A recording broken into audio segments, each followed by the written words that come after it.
हर सिक्के के दो पहलू होते हैं, जैसे कि मानो तो भगवान ना मानो तो पत्थर। ऐसे ही बहुत से लोग हैं जो छोटी सी प्रॉब्लम्स को देख के अपने आप को कोसने लगते हैं, अपनी ही किस्मत को दोष देने लगते हैं कि अरे यार मेरी तो किस्मत ऐसी है, मेरे जीवन में तो सिर्फ परेशानियां ही आती हैं। और बहुत से लोग ऐसे भी होते हैं जो प्रॉब्लम्स, हर सिचुएशन, हर प्रॉब्लम में उनका सेम रिएक्शन रहता है। वो कामली हैंडल करते हैं, वो जानते हैं कि अगर प्रॉब्लम्स आई हैं तो कल को अच्छी चीज़ें भी आएंगी, और ये प्रॉब्लम्स हैं वही हम मेरे को स्ट्रांग बना रही हैं। लेकिन बहुत से लोग हैं जो अगर तुम कुछ कहोगे उस पर डिसएग्री भी करेंगे, बहुत से लोग हैं जो एग्री भी करेंगे। इस दुनिया में कोई भी व्यक्ति ऐसा नहीं है जिसकी बात से ये पूरा पूरा विश्व सहमत हुआ हो। आप चाहे किसी का भी ले लो नाम, आप ओशो का नाम ले लो। ओशो इतना ज्ञानी इंसान थे, वो इतने विद्वान इंसान थे, इतनी किताबें पढ़ ली जो इंसान सोच भी नहीं सकता है। उसके बावजूद भी आज लोग ओशो को पढ़ते भी हैं कुछ लोग, और कुछ लोग ओशो को गालियाँ भी देते हैं। तो ये दुनिया कभी भी ना अच्छे को समझी है ना बुरे को समझी है। ये आधे इधर रहते हैं तो आधे इधर रहते हैं। वो कहते हैं ना कि हर, जैसे हमारे सनातन धर्म में कहा जाता है कि हर कलयुग में राक्षस प्रवृत्ति के भी लोग थे और देवता प्रवृत्ति के भी लोग थे। तो ये समतल रही हैं चीज़ें। तो ऐसे ही इंसान तुम्हारी बात से समझे कि अरे तुम समझाने जाओ कि अरे यार ये इंसान मेरी बात समझ क्यों नहीं रहा है, नहीं समझेगा। क्योंकि तुम जरूरी नहीं है कि तुम सही हो और वो इंसान तुम्हारी सही बात को सही समझ ले। नहीं, उसका पॉइंट ऑफ व्यू अलग हो सकता है, तुम्हारा पॉइंट ऑफ व्यू अलग हो सकता है। इस चीज़ से अपने जीवन में एक चीज़ समझनी चाहिए कि लाइफ में ना कितनी भी प्रॉब्लम्स आ जाए, उसका ना दूसरा सॉल्यूशन ढूंढना चाहिए, उसका सॉल्यूशन ढूंढना चाहिए, ना कि अपनी किस्मत को दोष देना चाहिए। क्योंकि जो भी चीज़ तुम्हारी लाइफ में हो रही है उसके पीछे भी कहीं ना कहीं वजह है। मैं अपनी लाइफ से आपको बताता हूँ। मैं एक टाइम पे जॉब ढूंढ रहा था, मतलब काफ़ी जगह गया, भगा दौड़ा कि कैसे भी करके जॉब मिल जाए मेरे को। जॉब नहीं मिली। उस टाइम बहुत बुरा भी लगा कि यार मतलब मैं इधर उधर जा रहा हूँ, कहीं काम हो नहीं रहा है, और ठीक है। लेकिन बाद में थोड़ा रियलाइज़ किया कि अरे यार अगर मैं जॉब, उस समय पे मेरी जॉब लग जाती तो क्या मैं आज यूट्यूब के बारे में सोचता? बिल्कुल भी नहीं सोच पाता, क्योंकि उतना समय नहीं होता। सुबह घर से निकलता, रात में घर में घुसता, फिर थक जाता, फिर वही कि जॉब की टेंशन की अरे यार अब कैसे काम करना है। क्योंकि कॉर्पोरेट सेक्टर में तो आपको टारगेट पे चलती हैं चीज़ें। तो आज आप टारगेट करके आए हो, फिर आप कल कल के टारगेट के बारे में सोचने लगे, यार कल कैसे होगा, कल कैसे होगा। तो इसी चीज़ में ना, मैं बोलते हैं ना कि उसी ट्रैप में मैं फंस जाता। लेकिन भगवान ने मेरे लिए कुछ और सोच रखा था। उसने सोच रखा था कि इस इंसान को आगे लेके जाना है, तो उसने मेरे को एक यूट्यूब दिया, एक जरिया दिया, है ना, एक प्लेटफॉर्म दिया। तो ऐसे ही अगर तुम्हारी लाइफ में आज के समय में कुछ चीज़ें अच्छी नहीं हो रही, आपको लग रहा है यार मैं कुछ भी कर रहा हूँ या मेरी लाइफ में कुछ अच्छा हो ही नहीं रहा है, तो धैर्य रखो, धैर्य रखो। आगे बहुत सारी चीज़ें अच्छी होंगी या होने वाली हैं। क्योंकि तुम्हारे लिए जो तुम सोच रहे हो वो नहीं है, कुछ आगे बहुत बेहतर है। जैसे कि तुम्हें कुछ लोग छोड़ जाते हैं और तुम बिल्कुल टूट जाते हो कि भगवान यार मैं उस इंसान से बड़ा लगाव रखता था और वो इंसान मेरे को छोड़ के चला गया, मैं कैसे रहूँगा, कैसे जीऊँगा। बहुत ऐसे लड़के लड़कियाँ बहुत सोचते हैं, और फिर उन चीज़ों में अपना समय इतना बर्बाद कर देते हैं बहुत ज़्यादा। लेकिन फिर जब उस चीज़ से उभरते हैं, फिर उन्हें कोई दूसरा इंसान मिलता है इन फ्यूचर कभी भी लाइफ में, तो उनको लगता है कि यार सही रहा, वो रिलेशनशिप हमारा ख़त्म हो गया, या वो इंसान मुझे छोड़ के चला गया, या मैंने उसे छोड़ दिया, कि ठीक है मतलब वहाँ हमारी चीज़ें इतनी अच्छी नहीं होती जहाँ अब जितनी अच्छी चल रही है।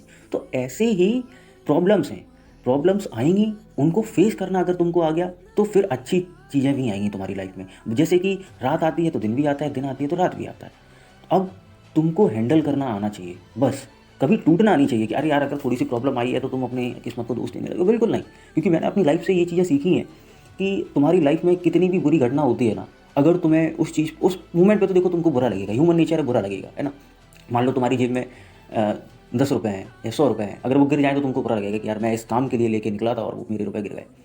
हो सकता है कि वो पैसे गिरना, उसके बाद तुम्हारी लाइफ में कुछ अच्छा होना, है ना, वो चीज़ें भी होती हैं। जैसे कि एक रास्ते में लोग अपने घर से बहुत जल्दी कर रहे थे एक गाड़ी से कि यार जल्दी निकलो जल्दी निकलो। तो एक घर में एक बूढ़ी डोकरी थी, वो कह रही थी अरे हाँ कर रहे हैं, थोड़ा समय लगेगा, धीरे धीरे कर रहे हैं, है ना। तो वो धीरे धीरे करते करते ना उन्होंने कर दिया बहुत लेट, काफ़ी लेट हो गए। जिस समय पे वो निकलना चाह रहा था आदमी, उस समय से वो काफ़ी लेट हो गया। आगे जाके देखा तो एक एक्सीडेंट हो रखा था। तो ऐसे ही समझो कि अगर मैं उस समय पे निकलता तो क्या पता कि उसकी जगह मैं भिड़ा होता। तो कुछ चीज़ें जो तुम्हारी लाइफ में हो रही हैं उसको ऐसे समझो कि अच्छी ही हो रही हैं, कुछ गलत नहीं है उसमें, हमारे लिए ही बेहतर हैं। अगर आज हम प्रॉब्लम में फंसे हुए हैं तो कल हमको बहुत अच्छी चीज़ें मिलने वाली हैं। बस हमें उन्हें बहुत पॉजिटिवली हैंडल करना है। एक चीज़ समझ लो कि अगर तुम प्रॉब्लम्स को ना बहुत ही प्यार से, अच्छे से, खुशी खुशी, बोलते हैं ना कि चेहरे पे मुस्कुराहट लिए हुए निकाल देते हो ना, तो आगे यूनिवर्स आपको बहुत अच्छी चीज़ें देगा। क्योंकि उसको लगता है कि यार ये इंसान बहुत प्यारा इंसान है और बहुत ही साहसी है, बहुत एक अच्छा, बोलते हैं ना कि अच्छा योद्धा है, तो फिर इसकी ही लाइफ में अच्छी चीज़ें हमें देनी चाहिए। तो वो सारी चीज़ें मिलेंगी। लेकिन अब तुम प्रॉब्लम्स आते ही तुम डरने लगे, तुम हड़बड़ाने लगे, तुम अपने आप को दोष देने लगे, अपने आप को, अपनी किस्मत को, अपने आसपास के लोगों को, अरे इसकी वजह से ऐसा मेरी लाइफ में हो गया, नहीं तो ऐसा नहीं होता, काश मैंने ऐसा कर लिया होता। इन चीज़ों में ही फंसे रहते हो, काश ऐसा हो गया होता, क्यों हो गया, नहीं हुआ नहीं हुआ, अब जो करो ना, अभी तुम्हारे पास वक्त है जहाँ तुम चीज़ें अच्छी कर सकते हो, जहाँ तुम अपने लिए अच्छी चीज़ें मुँह से निकाल सकते हो, है ना। तो वही है कि जब तुम पहले से ही हार गए तो फिर तुम्हें यूनिवर्स क्यों, एक हारे हुए व्यक्ति की आज की समय में कोई अहमियत है ना। कोई गेम देख लो जिसमें जो हारता है उसकी कोई वैल्यू नहीं होती, उसकी कुछ समय लोग बात करते हैं, उसके बाद फिर बात होनी बंद हो जाती है, लेकिन जो जीतता है उसकी सालों साल बातें होती रहती हैं। तो ऐसे ही तुम्हारी लाइफ है, ऐसे ही यूनिवर्स का लॉ है कि अगर तुम लंबे समय तक, अगर तुम गेम में रहना चाहते हो, तुम सोचते हो कि यूनिवर्स मुझे सारी चीज़ें दे, तो तुमको पॉजिटिव होना बहुत ज़रूरी है, तुमको फाइट करनी आनी चाहिए। जब तुम एक पावरफुल योद्धा नहीं बन सकते हो तो यूनिवर्स तुमको वो सारी चीज़ें नहीं देगा, क्योंकि तुम वो डिजर्व ही नहीं कर पाते हो, है ना। क्योंकि तुम अपनी लाइफ को कोस रहे हो। लाइफ को क्यों कोसना है, लाइफ इतनी खूबसूरत है। जब हम पैदा हुए हैं तो सोचो कि हमारे पास सब कुछ है, बस हमारी बुद्धि की कमी है, हम अपनी बुद्धि सही जगह पर नहीं लगा पा रहे हैं। बुद्धि को अगर हम एक कंट्रोल कर लें, एक जगह पर लगा लें, अगर हम हर चीज़ के दो पहलू देख लें, अगर हमें कोई सिचुएशन मिली है तो उसकी प्रॉब्लम्स ना देख के उसकी सॉल्यूशन पे वर्क कर लें, तो हमारी ज़िंदगी आसान हो जाती है। और यही विनर्स करते हैं, वो प्रॉब्लम्स को ना देख के वो सॉल्यूशन पे भरोसा रखते हैं, वो सॉल्यूशन को ढूंढते हैं। उनकी लाइफ में कितनी भी बड़ी प्रॉब्लम क्यों ना एकदम क्रिएट हो जाए, तो वो ये नहीं सोचते कि यार इतनी बड़ी प्रॉब्लम हो गई, इस चीज़ से कैसे बाहर निकला जाएगा, नहीं, वो तुरंत उनका दिमाग दौड़ने लगता है कि सॉल्यूशन क्या है, इसका सॉल्यूशन क्या है ना। तो वो चीज़ है।